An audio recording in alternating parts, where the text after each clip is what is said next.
আল্লাহ নবীজি বলে, ও আমার সাহাবীরা রে, আমি একটা বিস্ময়কর ঘটনা দেখলাম। সাহাবীরা বলল, ইয়া রাসূলুল্লাহ, কি ঘটনা দেখলেন? আমাদের কাছে একটু বলেন না। আল্লাহ নবীজি বলল, আমি নবীজি দেখলাম আমার একজন উম্মতকে কবরে রাখার সাথে সাথে কবরের শাস্তিগুলো চতুর্দিক দিয়ে তাকে ঘিরে ফেলেছে। ওই মুহূর্তে আমি নবীজি দেখলাম যে ওই ব্যক্তি দুনিয়ার জমিনে নামাজ আদায় করার জন্য যে উযু করত, ওই উযুর পানিগুলো চতুর্দিক দিয়ে শাস্তির ফেরেশতাদেরকে আটকায় রেখেছে। কবরে কি আপনারা যাইতেন না? যাবেন না? এই যে মসজিদে আসছেন, উযু করে আসছেন না? ফরজ গোসল করে আসছেন না? আপনি যে উযু করে আসলেন, এই যে উযুটা করছেন না, এই উযুর পানিটা যে পড়তেছে এটা বৃথা যাবে না। আল্লাহু আকবার বলেন। উযুর পানিটা কখনো বৃথা যাবে না। এই উযুর পানিটা আল্লাহর কাছে একটা আমানত হিসাবে থাকবে। কবরে যখন আপনাকে রাখা হবে, চতুর্দিক দিয়ে আপনার আযাবের ফেরেশতা কিংবা আযাব যখন, শাস্তি যখন চতুর্দিক দিয়ে আসবে, হাদিসের মধ্যে এসেছে নবীজি বলতেছেন, আমি রহমাতাল লিল আলামিন নবীজি দেখলাম যে ওই ব্যক্তি যে দুনিয়ার জমিনে উযু করত, ওই উযুর পানিগুলো তাকে চতুর্দিক দিয়ে ঘিরে রেখেছে, যাতে করে আযাব তাকে ধরতে না পারে। জবান খুলে বলেন আল্লাহু আকবার। আল্লাহর নবীজি পরক্ষণে বলতেছেন, আমি আরো একজনকে দেখলাম, আযাবের ফেরেশতাগুলো চতুর্দিক দিয়ে ওই ব্যক্তিকে এমন ভাবে বেষ্টন করে রেখেছে, এমন ভাবে তাকে ধরার জন্য চেষ্টা করতেছে। আমি রাহমাতাল লিল আলামিন নবীজি দেখলাম যে ওই ব্যক্তি যে দুনিয়ার জমিনে 5 ওয়াক্ত নামাজ আল্লাহর হুকুম আদায় করত, ওই 5 ওয়াক্ত নামাজ তাকে হেফাজত করে রেখেছে। 5 ওয়াক্ত নামাজ আপনার মৃত্যুর সময়, আপনার কবরে, আপনার হাসরে, আপনার আখিরাতে, আপনার পুলসিরাতে, পরকালের যতগুলো জায়গা আছে প্রত্যেকটা জায়গায় এই নামাজ আপনার সাথে থাকবে। এই নামাজ আপনাকে রাহমাতাল লিল আলামিন নবীজির সাথে কানেক্ট হয়ে আপনাকে জান্নাতের মধ্যে নিয়ে যাবে। জোরে বলেন আল্লাহু আকবার। নামাজের ফজিলত আছে না নাই? নামাজ পড়তে গেলে এখন কত কথা। নামাজ আপনি পড়েন না কেন? কয় আমার শরীর ঠিক নেই। নামাজ আপনি পড়েন না কেন? কয় আমার কাপড় ঠিক নাই। নামাজ আপনি পড়েন না কেন? আমি অসুস্থ। নামাজ আপনি পড়েন না কেন? আরে যে চাকরি বাকরি ব্যবসা বাণিজ্যে চাপ। নামাজ আপনি পড়েন না কেন? বলে আমার শরীরটা আর চলে না, রুকু দিতে পারি না, সেজদা দিতে পারি না, আমার এই সমস্যা, সেই সমস্যা, আরো কত কিছু। নামাজের কথা আপনি যখন কোনো মানুষকে বলবেন, দেখবেন কোনো না কোনো কারণ আপনার সামনে হাজির করবে কি করবে না? জোরে বলেন, করবে কি করবে না? আপনি খুব অসুস্থ, আপনি নামাজ পড়তে পারেন না। আপনি কি হযরত আইয়ুব আলাইহিস সালাতু ওয়াস সালামের থেকে কি বেশি অসুস্থ? কথা বলেন, বেশি অসুস্থ? আপনি চাকরি বাকরি করেন, ব্যবসা বাণিজ্য করেন, আর হযরত সুলাইমান আলাইহিস সালাতু ওয়াস সালাম সারা পৃথিবী শাসন করছে, তবু আল্লাহর শরণ, আল্লাহর ইবাদত বন্দেগী ছাড়ে নাই। জোরে বলেন আল্লাহু আকবার। আপনি কি সুলাইমান নবীর থেকে বেশি পাওয়ার? আপনার অনেক পাওয়ার।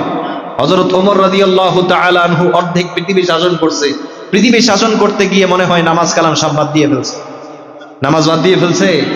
ফেলে নাই। পৃথিবী শাসন করেছেন, দেশ শাসন করেছেন, পরিবার শাসন করেছেন, সমাজ শাসন করেছেন, সমস্ত কিছু শাসন আমল করেছেন, কিন্তু আল্লাহর ইবাদত বন্দেগী তারা কখনো ছাড়ে নাই। এখন আপনাকে যদি বলি, ভাই নামাজ পড়েন না কেন? বলেন যে হুজুর ব্যবসা বাণিজ্য করি, চাকরি বাকরি করি, অনেক ব্যবসা, অনেক কিছু করতে হয়। তাহলে আপনার কাছে প্রশ্ন, আপনি কি সুলাইমান নবীর থেকে বেশি ব্যস্ত নাকি? আপনি সুলাইমান নবীর থেকে বেশি ব্যস্ত না? আল্লাহর নবীজি রাহমাতাল লিল আলামিন নবীজি দেখলেন এই এক ব্যক্তি ফরজ নামাজের পরে তাড়াতাড়ি করে বাড়ির দিকে রওনা হয়। আল্লাহ নবীজির অন্যান্য সাহাবীরা সালাম ফেরানোর পরে বিভিন্ন জিকির আজকার, দোয়া, মোনাজাত যা আছে, যা আমল আছে, সমস্ত কিছু আমলগুলো করতেন। কিন্তু দেখতেন ওই সাহাবী বসে থাকতেন না, তাড়াহুড়ো করে চলে যাইত। হঠাৎ করে একদিন আল্লাহ নবীজি বিষয়টা খেয়াল করলেন। ওই সাহাবীকে হঠাৎ করে একদিন ডাক দিলেন, রে সাহাবী, নামাজ পড়ার পরে মাসনুন যে দোয়াগুলো রয়েছে, এই দোয়াগুলো চাইলেই তুমি পড়তে পারো, তো তাড়াহুড়ো করে দৌড় দিয়ে কেন তুমি চলে যাও?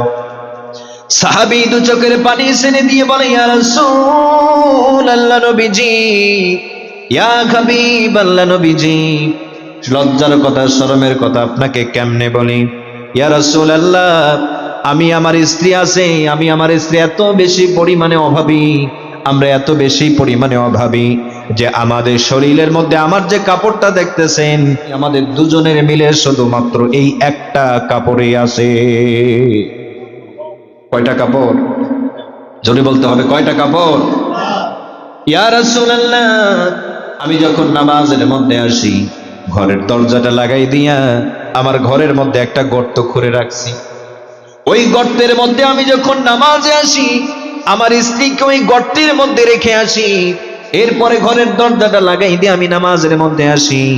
আমি যখন নামাজ পড়ে বাড়ির মধ্যে যাব, ঘরের মধ্যে গিয়ে আমার শরীরের এই কাপড়টা খুলে আমি গর্তের ভিতরে নামবো।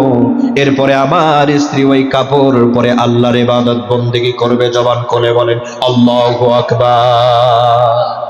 এরে আমার বন্ধু, দুনিয়ার জমিনে আপনার এত কাপড় চোপড়, এত চাকচিক্য, এত কিছু থাকার পরেও, এত নিয়ামত থাকার পরেও যদি আপনি নামাজ আদায় করতে না পারেন, বলেন তো এই নামাজ আপনার অভিশাপের কারণ হবে কি হবে না? আরো জোরে বলেন, হবে কি হবে না? আল্লাহ নবীজি দু চোখের পানি ছেড়ে দিয়ে কাঁদছে। আহা, এত কষ্ট, এত অভাব, এত অনটন, এত কিছু থাকার পরেও তারা নামাজ ছাড়ে নাই।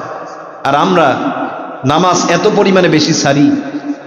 নামাজ এত গুরুত্বপূর্ণ কেন? আপনি গুনাহ করেন কিন্তু নামাজ পড়েন না, মনে করেন যে গুনাহ করি কিন্তু নামাজ পড়লে কি হবে? মনে রাখবেন, গুনাহ যদিও করে ফেলেন, তওবা করলে আল্লাহ আপনাকে মাফ করতে পারে কি পারে না? কিন্তু যদি আপনি নামাজ ইচ্ছাকৃতভাবে অলসতা করে যদি এক ওয়াক্ত নামাজ যদি আপনি কাজা করে ফেলেন, বলেন তো আল্লাহ তাআলা কে আপনাকে মাফ করবে নাকি? যদি বলতে হবে, মাফ করবে নাকি?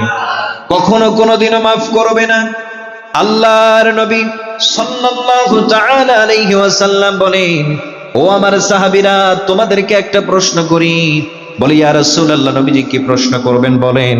আল্লাহর নবীজি বলে, ও সাহাবীরা, তোমাদের ঘরের দরজার সামনে যদি একটা ঝর্ণা থাকে, কিংবা একটা পুকুর থাকে, কিংবা একটা নদী থাকে, ওই ঝর্ণার মধ্যে যদি তোমরা দৈনিক 5 বার যদি তোমরা গোসল করো, তাহলে বলো তো তোমাদের শরীরের মধ্যে কোনো ময়লা থাকবে নাকি?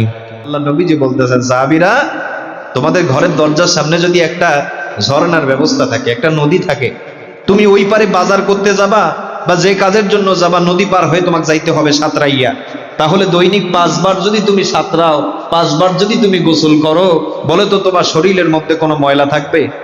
জোরে বলেন, ময়লা থাকবে?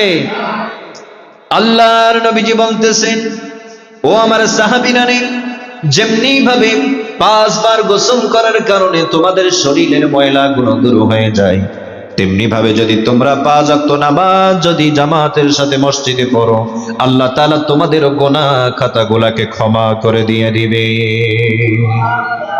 আর একটু চিল্লাই মেরে বলতে হবে সুবহানাল্লাহ।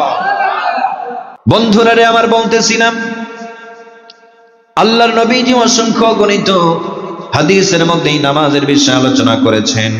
আল্লাহ নবীজি বলেন, যে ব্যক্তি নামাজ পরিপূর্ণভাবে আদায় করবে কিংবা নামাজের হেফাজত করবে, কিয়ামতের দিন এই নামাজ তার জন্য নূর এবং প্রমাণ হিসাবে, মুক্তির উপায় হিসাবে তার সামনে শামিল হয়ে যাবে। কি হবে? কিয়ামতের দিন আলো হিসাবে। আচ্ছা, আপনি একবারে কুটকুটো অন্ধকার, কোনো আলো নাই, এরকম অন্ধকার ঘরে যদি আপনি একটা লাইটের আলো জ্বালাই দেন, ঘরটা কি সুন্দর লাগবে না অসুন্দর লাগবে? আলোকিত হবে না অন্ধকার থাকবে? আল্লাহর নবীজি বলতেছেন, ও আমার উম্মতরা, তোমরা জেনে রাখো, কিয়ামতের দিন তোমাদের নামাজগুলো তোমাদের জন্য নূর হিসাবে, তোমাদের জন্য প্রমাণ হিসাবে, তোমাদের জন্য মুক্তির কারণ হিসাবে আল্লাহর কাছে দাঁড়াবে। কার সামনে দাঁড়াবে? জোরে বলেন, কার সামনে দাঁড়াবে? আপনি যদি নামাজ না পড়েন, নামাজ কি আপনার সামনে নূর হয়ে আসবে? কিয়ামতের দিন প্রমাণ হিসাবে আসবে? কিয়ামতের দিন মুক্তির কারণ হবে? হবে না। এজন্য কি করতে হবে? নামাজ পড়তে হবে।